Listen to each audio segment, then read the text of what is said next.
Ahoy hoy gang, if this is your first time with us, welcome, and if you're joining us for a previous video, hey, we love to see it, and I hope you're doing well. 10 years Futurama had been over. 10 years it's sat, with a perfect series conclusion that most shows would be lucky to have anything close to its greatness. And so after 10 years, good old Fox Disney-owned Hulu decided, hey, you know what? Let's make some more Futurama good stuff. Everyone was coming back, all the same voice cast, and even some new members. So obviously they had an idea for what they wanted to do with the series that was worth bringing it back from a perfect conclusion. Right? Right? Please? Let's just, you know what's about to happen. Let's just get into it. What worked, what failed, what Zapp canceling will be curtailed. Well, at least something rhymes with 7. Let's just review Season 11.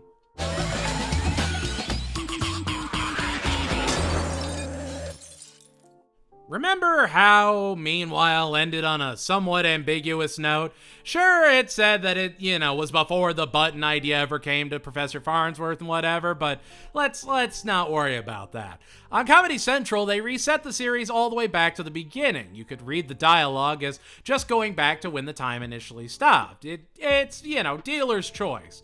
But regardless, it was a conclusion to an otherwise perfect final season.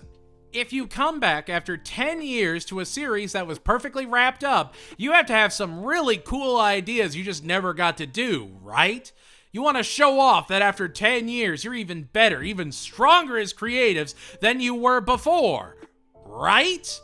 This season came out after the entirety of Disenchantment came and went and was perfectly fine. Even sort of signaled to a new era of creativity. So to go back to Futurama wouldn't just be a cash grab, right? Well, time restarts back to where it initially froze, and Fry realizes he has no life goal and decides to watch every show he can on Hulu.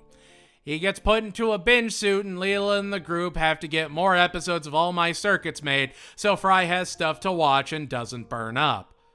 Rebirth centered around the crew coming back after the conclusion of Wild Green Yonder.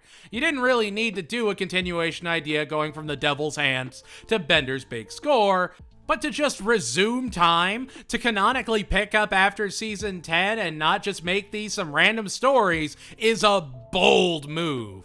Fry has no life goal after season 10. He's won awards, he's been to the moon, and there was an episode where he finished his bucket list. He feels like he's done nothing, which isn't in his character at all. And what does he do? He decides to watch everything on Hulu. Look at that. Funny show names. Ha ha ha. Also, this is 10 years later. Vocal degradation is a real thing. The older you get, the harder it is to maintain all the voices that you used to do. Billy West is struggling to keep doing all the characters he does, and it's understandable. He's been doing them for literal decades. Maurice LaMarche and Phil LaMarr are also noticeably more muted, which again, makes sense. Just let these guys end on a high note. When they were used in Disenchantment, they were used somewhat sparingly and actually relied on a newer cast, Dave Herman not permitting.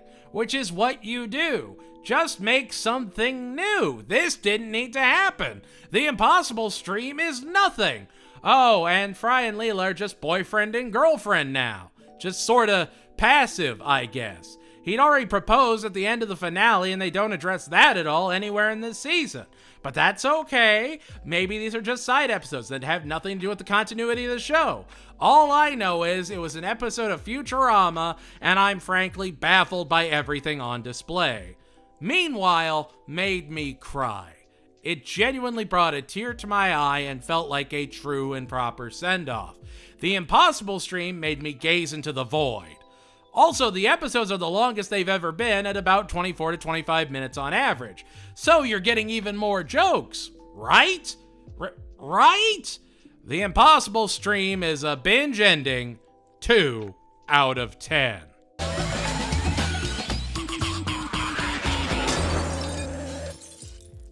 Oh good, okay, I think I convinced myself that these are just non-canon adventures that really don't matter. Oh, remember when Kif gave birth on a bog 20 years ago? Well, this is a continuation of that idea, because it's been 20 years. No one's aged or anything. I guess you could say it froze for like 20 years, so it's 20 years in the future when the series picks up. I don't know. I just address it. You know, that's all I'm asking for. Just a little, confirmation one way or another. Anyway, everyone goes to the bog, and after nature runs its course, 3 of Amy and Kif's tadpoles survive and come on land. They all think Leela is their mom, and she doesn't remember any of it. I'll also say Leela is way dumber this season than usual, and just like genuinely dim. It doesn't make sense and just feels weird. Oh, and Kif has to leave the kids with Amy since he has to go on a mission with Zapp to check on an outpost that stopped reporting because its communications were taken out by giant water bears that the researcher watches. The researcher being the whale biologist from 300 Big Boys. Remember him? Also from 20 years ago, I guess. Amy gets challenged for custody due to not being their biological mom, and she's frustrated that the kids love Leela more. They go back to the bog, and the bog maiden asks Amy if she loves the kids, and she gives an emphatic yes, and that's good enough for her to be their mom. It's a genuinely heartfelt moment, and I'll admit, while I don't love that the kids show up more and more, I think I'm more upset at what they're a showcase of, rather than them themselves, because this episode, all things considered, might actually be a better conclusion to Amy's story than what we got in season 10. She has her family. She is matured to this point where she's able to finally raise her kids. And Lauren Tom does a beautiful job in this episode. This episode is arguably the best episode of the season and shows the real forces behind this revival. Tress MacNeille and Dave Herman. They are absolutely giving their all to play as many characters as possible, and they're still able to give some genuinely solid performances. I'm gonna celebrate what the series does right, and Lauren Tom gives her all this episode, and it's definitely one of the strongest episodes because of it. Leela could be just a tad bit brighter here and there, but it is what it is. It's not that bad yet. Another odd thing is Leo Wong was recast from Billy West's performance, which, having seen it, I get it, but I don't know. If you have to recast characters so they're not controversial, maybe just, don't bring the show back? Just let it end where it did and exist in its own little pocket of time? The Simpsons can't do that. It never ended. They've got to work them out steadily. They just have to work around them or recast them, much like in Family Guy. It's just, why bring them back though? It's odd. Children of a Lesser Bog is a heartfelt, Bog Hag approved 8 out of 10.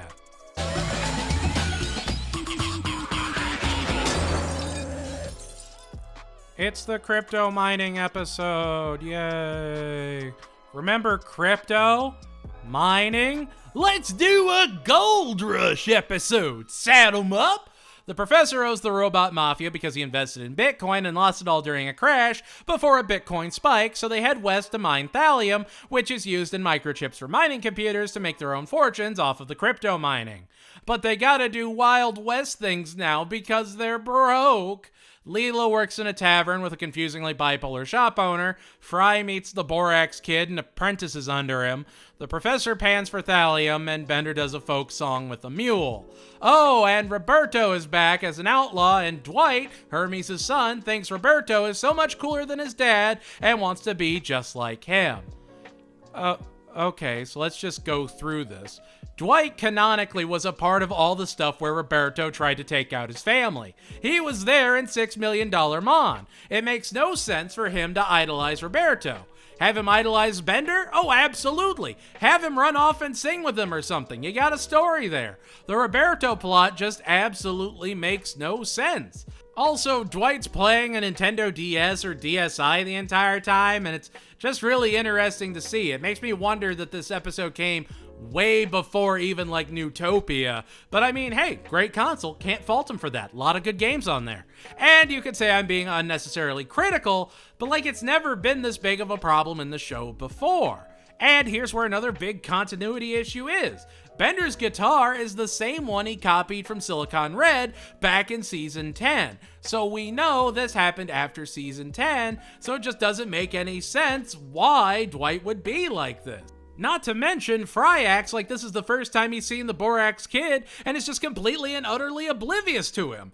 Not only has he been introduced to him and had his gender returned thanks to the Borax Kid, but he also saw him swindling with Bender's arms, and he's been around for most of the Comedy Central era, which you're encouraged to watch because the only way to watch the Hulu episodes of the show is to scroll all the way past 10 other seasons of this show.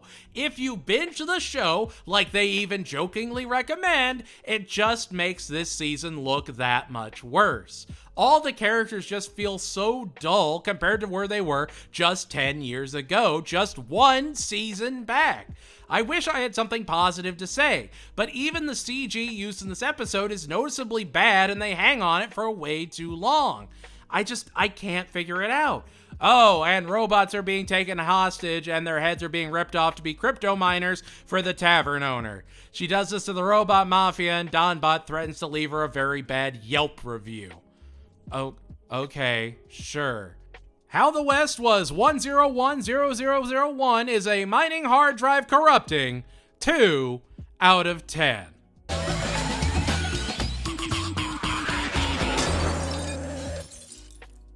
It's the Dune parody. You like Dune? Ego Wodim and Kyle MacLachlan guest star as Dune Beatles. This is fun because Kyle MacLachlan was in the David Lynch Dune, and fun fact, David Lynch, for some reason, was in a ton of episodes of The Cleveland Show. Don't worry about it. The guest stars are fine. They're genuinely trying. None of the guest stars in this season are the problem at all. Leela's bonding with Nibbler, and he just straight up eats a guy while acting like a pet. But when they're home, he's her best little bud, helping her with Wordle and whatnot. Nibbler gets parasites that are taking away his intelligence as they bore their way through his body. He gets put on ivermectin, a famous dewormer. Get it? Ivermectin specifically? Yay! Turns out the parasites are in Nibbler's litter box as well, so everyone has to shrink down and use squirt guns to comb through the sandy waste and take out the parasitic threat. Why couldn't they just spray ivermectin on the litter? Why do they have to shrink down? Like, give me a reason, any reason at all that's valid. I know it's just to get the Dune episode, but you can let them literally just go to a Dune world and make the same references. It's not hard to do at all. There's odor-eliminating crystals that when you inhale them, you trip, and it's very much like Spice from Dune.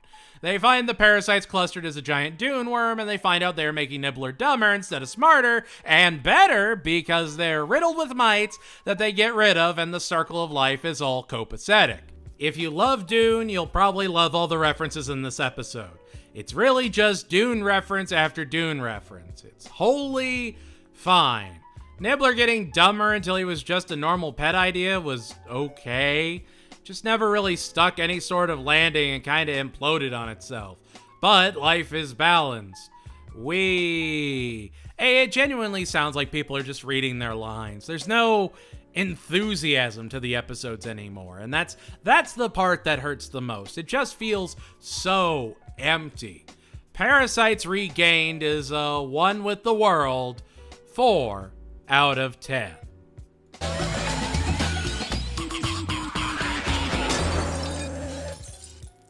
Amazon is bad. Mamazon is worse, but you can order anything. Fry and Leela move in together and Bender feels like a third wheel. Alright, sure. That sounds like something. You could absolutely make that work if you focus on it. Maybe have Bender looking for other places to live. Maybe introduce Fry and Leela getting their own place. Like, this is streaming. You have encouraged viewers in the first episode to watch it all in one sitting. Have narrative through lines. Have little mini arcs. Disenchantment was a full story only on streaming. It was progressing a narrative with almost every episode. They know how to tell season-long stories and have the security of knowing people will come back week after week to see what happens next because they can watch the episodes on their time. And there isn't a single thing that carries from episode to episode other than Kiff's kids. Literally, one of the benefits of the streaming age that even a show like Paradise PD, also starring David Herman, would do. You had a chance to capitalize on something that would help so much here, and they just never do. Like Solar Opposites even does it, another Hulu original that focuses itself purely on being a streaming adventure. Fry and Leela buy a ton of Mamazon stuff as it steadily puts delivery companies out of business. They go to the moon and discover that the Mamazon AI is growing the factory exponentially until the entire universe is enveloped in one giant Mamazon factory. Oh, and Bender works at Mamazon with all the other robots. Sure, yeah, fine. I don't know. I enjoyed the concept of the factory enveloping the universe, but they just didn't do enough around it to really justify it, you know? It just felt stale on arrival. Related to items you've viewed is a Temu quality 3 out of 10.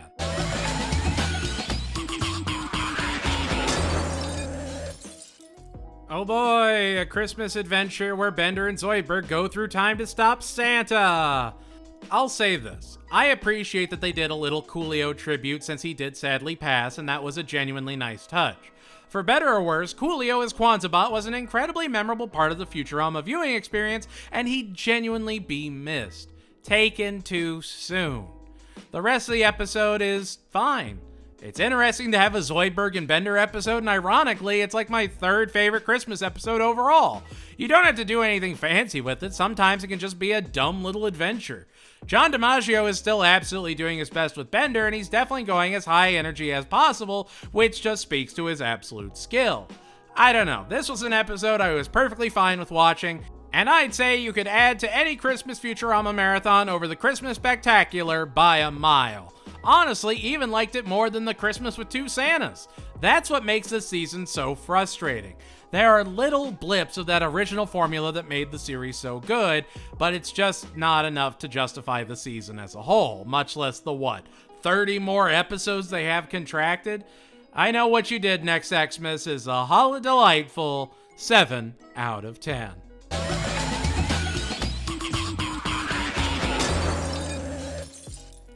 When a rage pandemic sweeps the planet after an outbreak in the sewers, everyone has to go back on lockdown right after special guest Bill Nye had officially called lockdown over. Get it? Get the reference? Oh, you had to jam a Q-tip all the way up your nose and really get it up there to see if you test positive or not? Get it? Leela has to quarantine and everyone works from home. Yeah, it's the pandemic episode.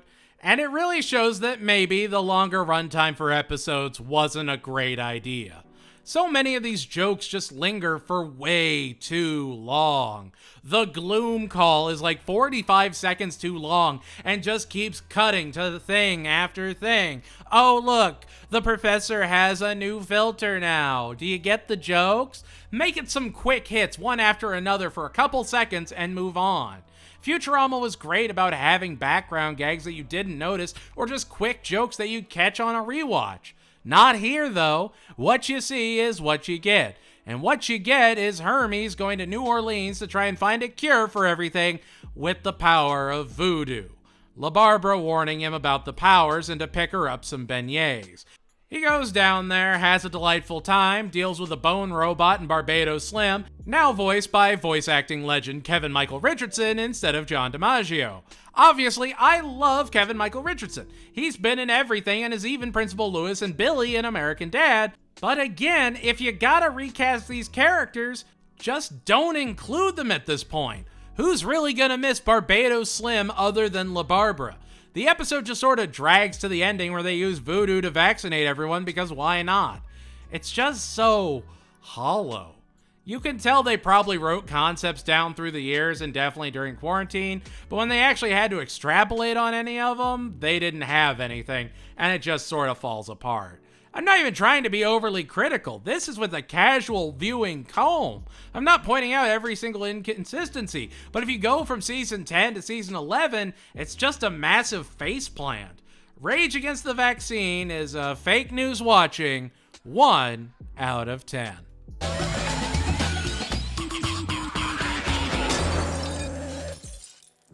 I'll admit, when I saw the title of this episode and the week releases on Hulu, I can't tell you how excited I was to watch this episode. Zapp gets canceled. Oh my god, that's the most forced topical thing imaginable. It'll either be really, really good with some sharp satire and great jokes, or really bad. And hopefully, bad in an enjoyable way. It isn't. Zapp takes a shower on the bridge of his ship and uses Kif as a loofah while exposing himself to the crew.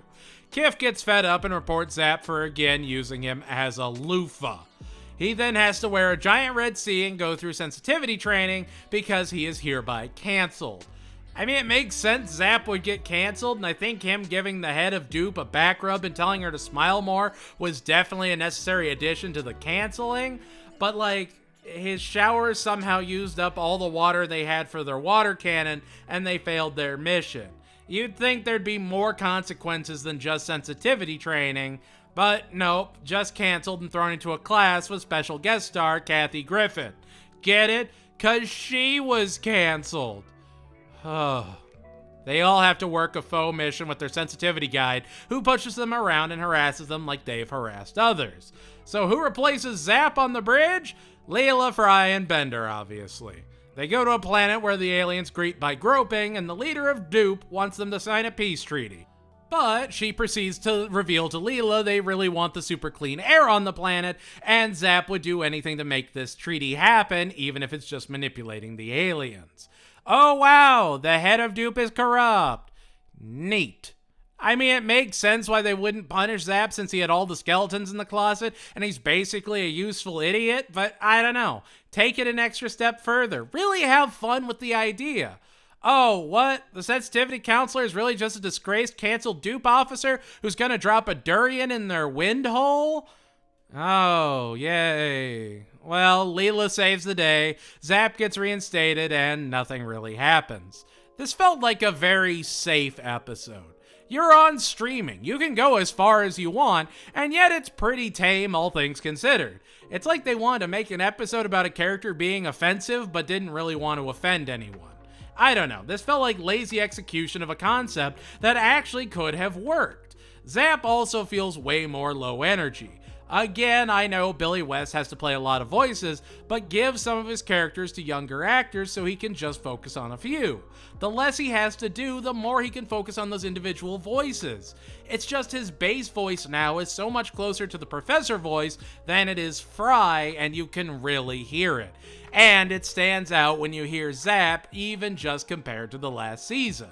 It's been a decade. Let these characters rest. Zapp gets canceled is a full of hot air. 2 out of 10.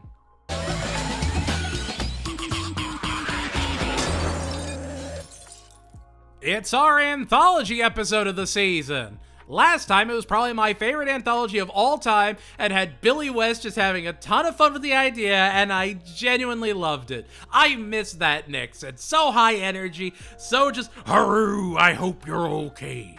It was beautiful. I don't know why it turned into Ronald Reagan at the end, but I don't know. I'm just thinking about it and I'm all giddy. This time, Fry and Leela are delivering a macaroni painting to the King of Space, and Leela falls in love with the Prince of Space, devastating Fry. What? What? The drama is intercut with commercials for different toys.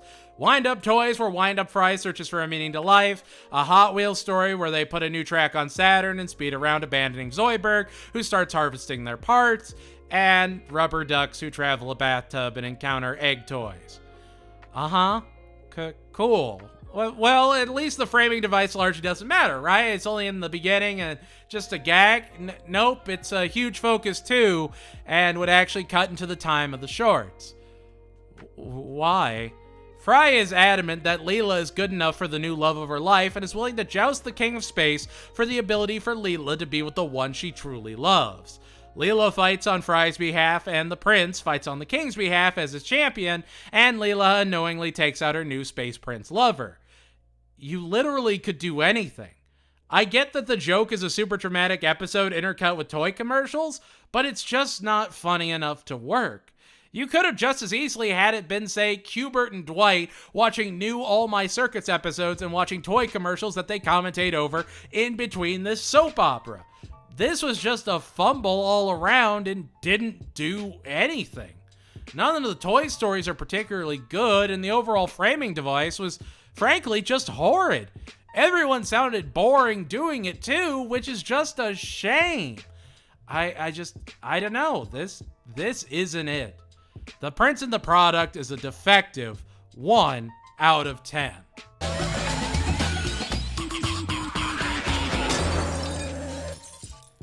And here we are, the season finale.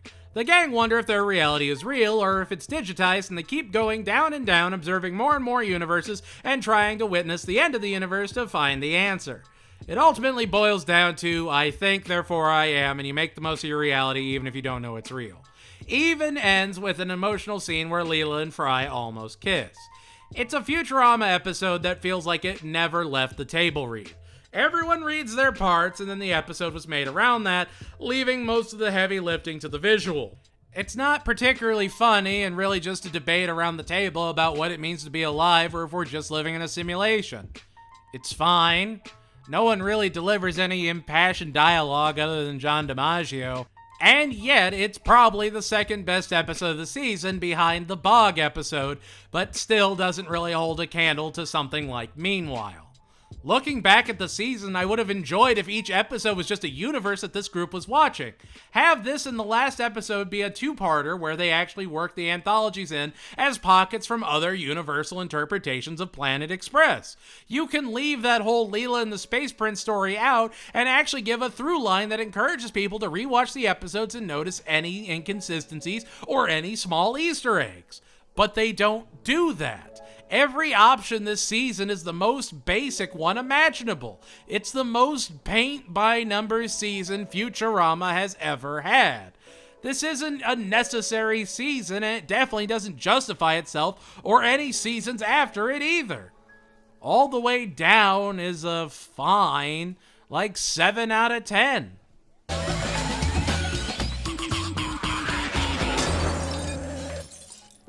And there we have it. That was season 11. Anything you think I was right on, wrong on? What was your favorite episode? Least favorite? Let me know in the comments below. And if you liked what you saw, make sure to like, subscribe, and tell your friends we're out here.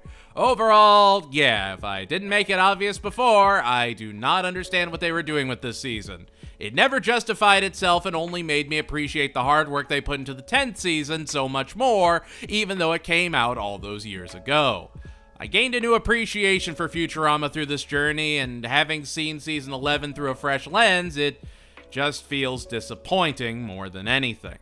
I wasn't particularly excited for the show to be back, and now that it is, I don't know.